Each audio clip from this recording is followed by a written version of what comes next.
이마트 2024년 실적을 슬프트 회계로 분석한 내용을 진행하도록 하겠습니다. 매출은 2.8% 증가했고 영업이익은 35.8%가 감소했습니다. 상품 회전율은 10.7회전으로 떨어졌고 PBR은 0.25 상태입니다. 현금 흐름 기준 전체 재고자산 회계가 불투명하다라고 할 수 있겠습니다. 이마트에 관련된 뉴스로 내수 경기 부양책 앞두고 이마트 주가 올라 손재철 기자가 스포츠 경향에서 4월 11일 날 보도한 내용입니다. 이마트가 1분기 실적과 정부의 내수 부양 기대에 힘입어 11일 주가가 2.5% 상승했다. 상승했어도 장부 가격의 25%뿐이 되질 않습니다. 미리 말씀드리면은 어쨌든 추가 경정 예산과 조기 대선 국면에 나올 내수 부양책에 대한 기대도 최근 내수주 강세에 힘을 싣고 있다.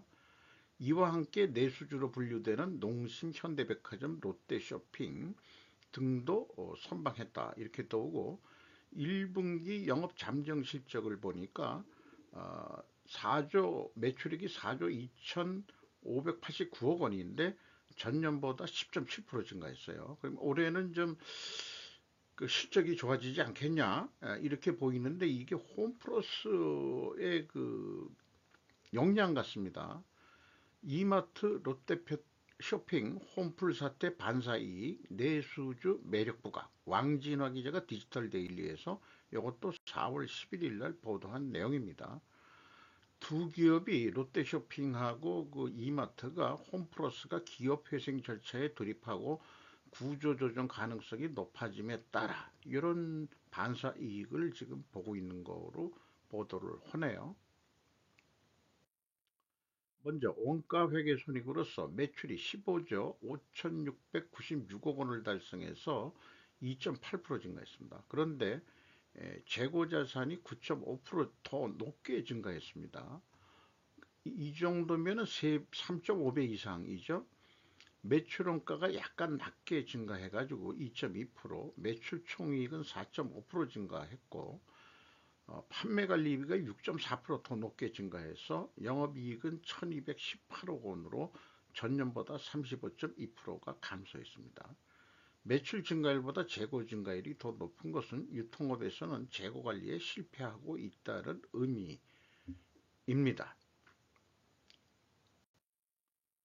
그리고 영업의 손익에서 손상차손이라는 게 9,491억 원이나 평가를 해가지고 세전이익이 적자 9,870억 적자 결산을 냈습니다. 자, 그 손상차손이라는 게 그럼 뭐지? 이렇게 해서 이제 또 검색을 해 보니까 회사가 1번과 2번으로 이렇게 그 표현을 하고 있습니다. 손상차손 및 손상차손 환입의 인식은 현금 창출 단위, 집단위, 개별 점포 실적의 저하나 개선 등에 기인한다. 요거고 전문적으로 세전 현금 흐름 추정치 이런 용어들이 나오는데 뭐 일반인들이 잘 모르는 거지만은 그 공정가치라는 게 뭐냐 도대체. 아마 사용가치, 여기 사용가치 계산에 대해서는 세전 현금 흐름 추정치다 이렇게 얘기하고 공정가치라는 거는 제가 알기로는 그냥 시가라고 이해를 하고 있습니다. 시가. 뭐 여러 가지가 이 손상차손 계산하는데 많이 들어가는데 이런 그 평가 작업을 해서 세전 손실을 내버리네요. 법인세도 그래서 적게 안 내는 거죠. 오히려 환급받고 이렇게 작업을 합니다. 스르프 회계로 분석한 결과는 매출에 비례하는 매출 재료비는 11조 1926억 원으로 2.3% 증가했어요.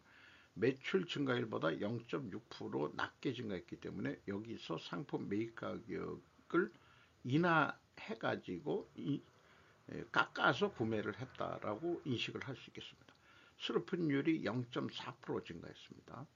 운영 경비는 6.2% 증가했습니다. 그 결과 TOE 생산성은 1.03으로서 0.02포인트가 하락을 했고, 영업이익은 원가회계 영업이익보다 약간 10억 원의 적게 이익이 나는데, 상품 유통만이 아니고 가공비가 배부되는 제품을 이마트는 좀 가지고 있기 때문입니다. 재고자산 명세를 보면은 2023년에 제품 계정이 생겼어요. 계속 상품만 하다가 이게 종속기업을 합병하면서, 종속기업이 뭐 음식 만드는 그 기업인 모양인데, 상황이 안 좋으니까 이마트가 흡수합병하면서 제품 계정이 생긴 거로 판단이 됩니다. 그래서 이 가공비 배부 재고 자산 917억 원이 증가했는데 상품이 894원, 4억 원 크게 증가했습니다. 전체 재고는 1161억 원이나 크게 증가했습니다. 원재료도 꽤 증가를 했네요. 97억 원. 비용의 성격적 분류 내용, 재고자산의 변동이 마이너스 516억 원이면은 재고가 증가했다는 뜻이고요. 원재료, 부재료 및 상품 매입액, 다 매입액이면은 A 재고자산의 변동 범위는 전체 재고자산이다. 이것도 바람직하지 않습니다. 그 상품하고 제품만 들어가야 바람직한데, 어쨌든 AB를 더한 매출원가 재료비는 11조 1916억 원이고 2.2% 증가했습니다. 운영경비가 6.2% 증가했고, 이 운영경비에서 판매관리비 뺀 1249억 원이 요게 공장 가공비가 되겠어요. 1%에 해당합니다. 총 그 제조비용에. 총 뭐 영업비용이라고 얘기해도 뭐 안 될 건 없겠어요. 여기에서는 그 증감률이 산출이 안 되기 때문에 상품 매입 가격이 하락했는지 여부는 확인할 수가 없습니다. 그래서 1단계 재고자산의 변동액을 비교를 해보면은 차이가 400억 차이가 나는데, 회사가 그 전체 재고자산을 가지고 있으니까 BWCI 증감액 요거를 가감해 주면은 일치를 해야 되거든요. 그러면은 전체 재고자산을 기준으로 가져가고 있구나. 그런데 2024년에는 645억 원이 차이가 있습니다. 그래서 그 검색을 해보면은 합병 재고자산이다.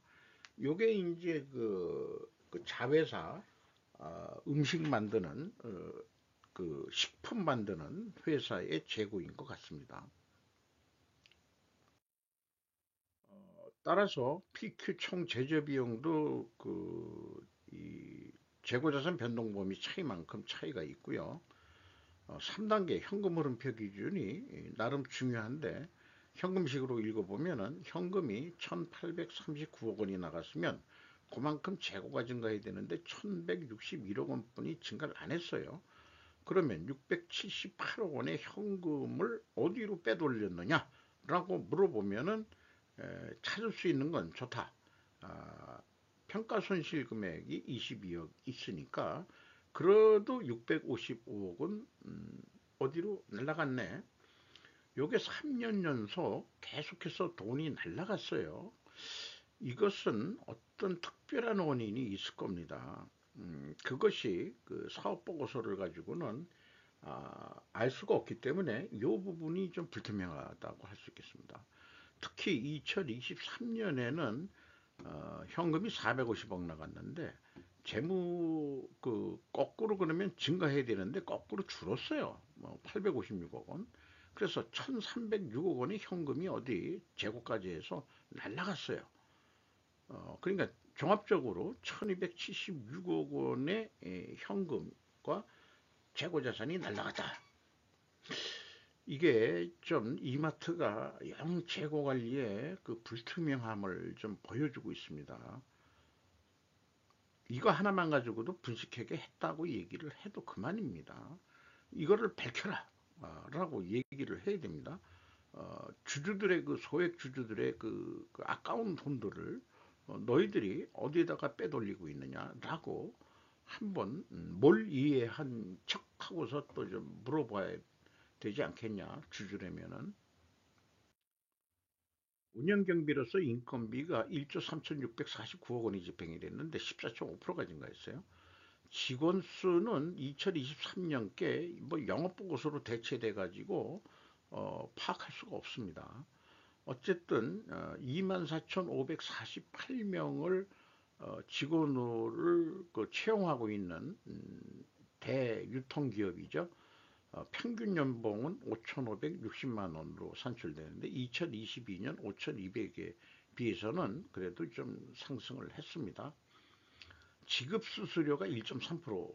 이게 지급 수수료는 그, 그 납품업체 유통마진을 지급 수수료 쪽으로 주는 건지 아니면은 그 마트에서 자기네 직영 직원 외에 업체에서 직접 나와가지고 파는 그런 것도 있을 것 같아요. 그러면은 그게 지급 수수료가 나가는 거 아닌가 이렇게 또 생각을 해보게 됩니다. 경영평가 지표로서 재고 회전율이 떨어졌어요. 그리고 슬픈율은 약간 0.4% 상승했습니다. 역방향 분식회계 개연성 가정을 세웁니다. 이자 부채 레버리지가 37.1%로 상승했는데 옐로우 존이라고 할 수 있겠죠. 이게 한 40% 넘어가면은 레드 존으로 들어가게 되겠습니다. 그리고 현금 부표는 0.3%, 전체 영업비용에 현금이 간당간당한 거죠. 그 다음에 채권 수급률은 연간 37회전, 수급은 빨리 한다. 1년이 12달이니까 3배 하면은 36개월. 그러니까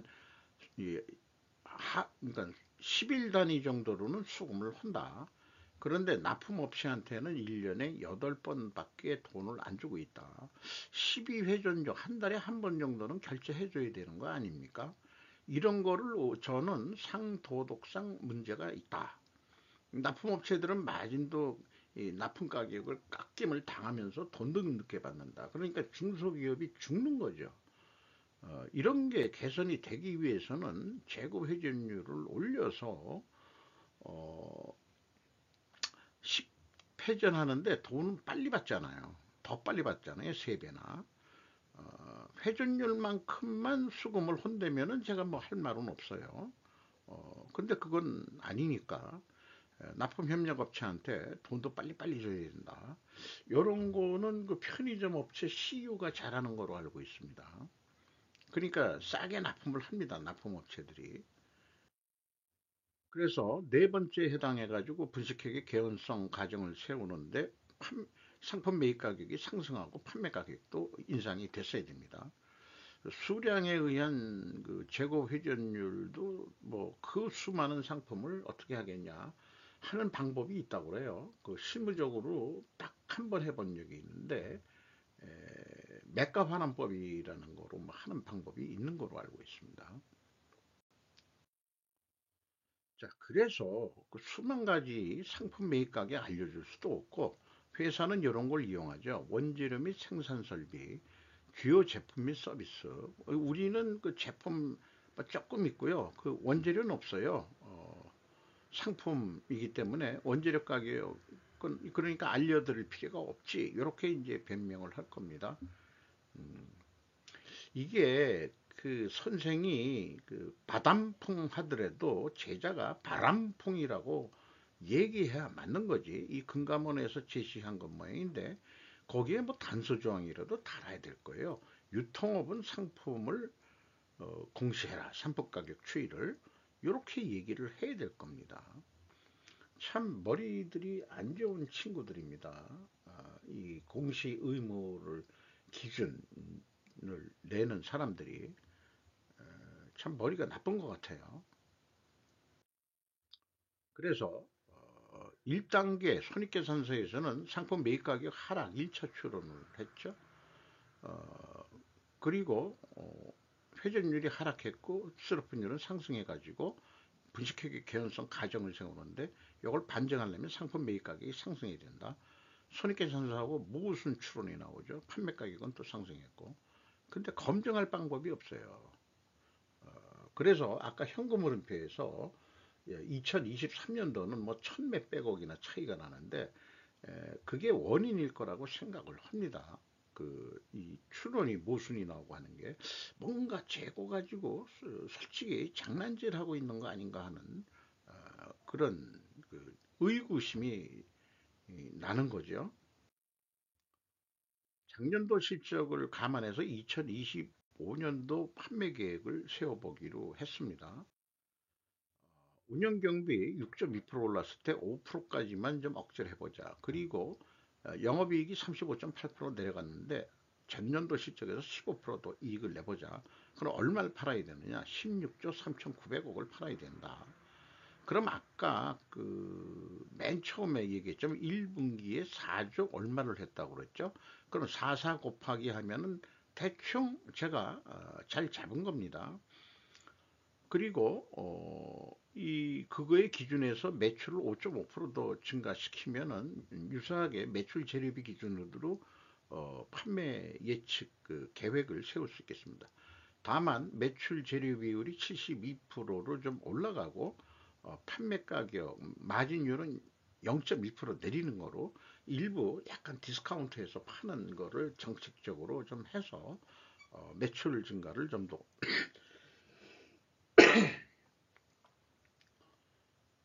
그, 소비세 같은 거, 뭐, 이런 거, 뭐, 밀가루 가격 뭐 내리고 하면은, 라면 가격 같은 거 조금씩 좀 내려야 되지 않을까 싶어요. 제 생각에는. 쇠주 가격도 조금 내려주면 어떨까. 그러면은 요 0.1%에 다 들어갈 것 같습니다만은. 그래서 액션 플랜, 계약을, 요거를 그냥 납품한다고 가정을 하면은, 어, 1640만 원이라기보다는 뭐 164만 원이라고 얘기해도 되고요. 그러니까 1640만 원어치 팔면은 12만 2천 원 남는다. 야, 요거 남아가지고 되겠냐? 더 좀 남겨야지. 그 재고 회전율이 10.7회전인데 적어도 한 달에 한 번은 돌려야 되지 않냐? 너희들 재고 관리들 어떻게 하고 있어? 현업진들이. 이게 물류 관리를 잘해야 되는 거예요. 판매만 잘한다고 되는 게 아니에요. 판매된 만큼 보충 시스템을 제때제때 해줘야지. 잘 나가는 상품을 매대 눈 잘 뜨는 데다가 좀 진열을 해야 되고, 그런 쇼 윈도우 이 디스플레이를 잘 해가지고 눈에 잘 띄게 해서 유튜브에 보니까는 관세 뭐 이런 것 때문에 한국의 라면이 미국 텍사스에서 엄청 많이 팔리고 있다고 그러네요. 어쨌든 12회전 하면은 이게 판매 단가가 1800 그러니까 183만 원 정도 올라가는 거로 이렇게 되는 거죠. 그럼 영업이익이 다시 그냥 저기 100만 원 단위로 환원합시다. 1227억 원 벌기로 했는데 회전 11.8%한 약 1.3회전만 더하면 되는 거 아니에요? 1.3회전이죠. 그렇죠? 그러면은 영업이익이 5,200으로 확 뛰어버립니다. 이만큼 재고 회전율이 중화되는 거예요. 절대 하지 말아야 할 것은 덤핑 판매이다. 이것은 뭐 제조업 기준으로 생각했던 건데 스루풋은 생각하는 게 단순하죠. 자, 1640만 원짜리 10% 디스카운트 할인 판매를 하면은 1476만 원 팔리는 거 아니에요. 그러면은 영업 적자가 1조 5천억이나 나는 거예요. 요거 뭐 조 단위로 다시 얘기를 하면은 이렇게 간단하게 나옵니다. 단순한 것이 좋은 것입니다. 원가 회계는 의사결정에 혼선을 줍니다. 거인의 어깨 위에 올라서서 생각하자.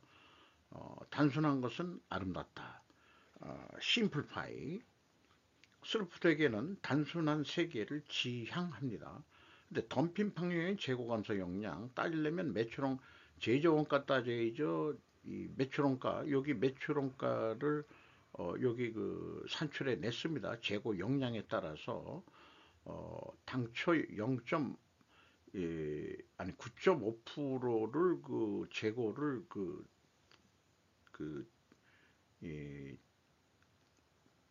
그러니까 올리기로 했는데 하면은 에, 합쳐가지고 0.5%더 팔릴 수 있지 않느냐. 그래서 재고가 0.5% 주는 거로. 그래서 매출원가가 이렇게 산출이 됩니다. 그러면은 1조 4,600억이 적자가 나죠. 어, 10% 디스카운트 해도. 그래가지고 실질 손익이 재고 감소액이 마이너스니까 이거는 현실적으로 더 적자라는, 재고가 준 만큼 제값 받고 팔면은 아닌데 쓸데없이 나간 거니까 이건 손실로 인식을 하는 거죠. 그 영업이익 감소한 거 실질 순전이 1조 6,350억입니다. 뭐 그렇게 어렵게 이렇게 도출하는 과정을 찾아낼 게 아니고 스루풋은 매출에 비례하는 거니까 그냥 간단하게 나오는 거 아니에요. 이거는 그 초등학교 산수 해가지고도 이 초등학교만 나와도 영업은 할 수 있는 겁니다. 괜히 그 이 원가 회계 세력들이 지들이 일자리 만드냐고 이렇게들 복잡하게 사고를 하게끔 만들어 놔서 저도 이거 표 하나 만드는데 안 돌아가는 머리 끙끙거리고 만들어 놓은 겁니다. EAT 세부 현금 순입, 아까 뭐 그 손상 차손할 때 현금 흐름 같이 뭐 이런 얘기를 하는데 뭐 잠깐 그런 측면에서 한번 봐주시면은 EAT 세후 현금 순이익은 1조 4,476억 원을 벌었어요. 그 다음에 그 이게 실질적으로 현금 번 거예요. 그러니까 손상 차손을 9천 몇백억이나 했기 때문에 그 보통 한 7천억 정도 하던 게 그 손상 차손 때문에 비현금 손상 처리한 게 1조 9천억이나 된단 말이에요, 토탈. 그러니까 실질적으로는 돈을 벌었다 이 말이에요. 근데 적자 결산을 해버리는 거예요. 안 좋다고. 냄새가 나죠. 그 저기 절제하려고. 요렇게 그런 방법이 있네요. 손장 차손으로. 근데 실제는 현찰을 벌었다는 얘기입니다. EMS 영업활동으로 전체 유입된 돈은 2조 3,458억 원이고 최종 4천억 원의 현찰을 벌었습니다. 잉여 현금 흐름, 채권자한테 요게 아마 이자 나간 폭일 거예요. 22억 정도면은 그 레버리지율이 37.1%그 올라갔습니다. 주주잉여 현금 흐름이 5,265억 원이 주주들한테 돌아갔는데 3.6%나 됩니다. 매우 높은데 그 내역을 보면은 연차 배당이 535억 원, 신종 자본증권 상환이 4천억이죠. 4천억을 갚았습니다. 배당금 지급도 했습니다. 신종 자본증권에. 그리고 합병에 의해서 돈이 나간 게 685억 원. 그래서 여기 5,265억 원, 주주들한테 5,265억 원이 나갔다. 그러면은 자본변동표에서는 마이너스로 표현되고 요거는 주주 입장에서 보는 거니까 주주들이 5,265억 원의 현금을 받았다. 이렇게 이제 현금 흐름 가치로 이렇게 산출해서 소개를 해 드릴 수 있겠습니다. 주가는 86,400원으로 연초보다 24,300원 상승했고 PBR은 0.25 상태입니다. 1 정도까지 인정을 받으려면 얼마나 더 영업을 잘해야 될까? 올해는 그 내수 중심이니까 관세 뭐 이런 역량으로 크게 그 수출 지향이 아니니까 또 홈플러스 좀 안 좋을 거니까 반사이익을 지금 얻는다 뭐 이런 등등 뭐 그리고 제가 얘기한 대로 재고 회전율을 12회전 정도 할 수 있는 혁신을 한다 그러면은 좀 더 낮아지지 않을까 이런 생각을 하게 됩니다. 정영진 씨가 18.56% 지분을 가지고 있고 이명희 씨가 10%, 그 모친 되시죠, 이명희 씨가. 연금공단이 10.01%, 외국인이 18.97% 가지고 있는데 최근에 JP모건과 모건 스탠리가 상당히 여러 기업에 뛰게 사고팔고를 많이 하고 있는 것 같습니다. 이상 이마트 2024년 실적을 스루프트 회계로 분석해서 소개를 해드렸고 재고자산 회계가 불투명하다. 분식 회계 냄새가 조금 물씬 풍기는 것 같은 느낌이 든다. 라는 말씀을 드리면서 마치도록 하겠습니다. 분식 회계 개연성 가정에 대해서는 반증은 회사의 몫입니다.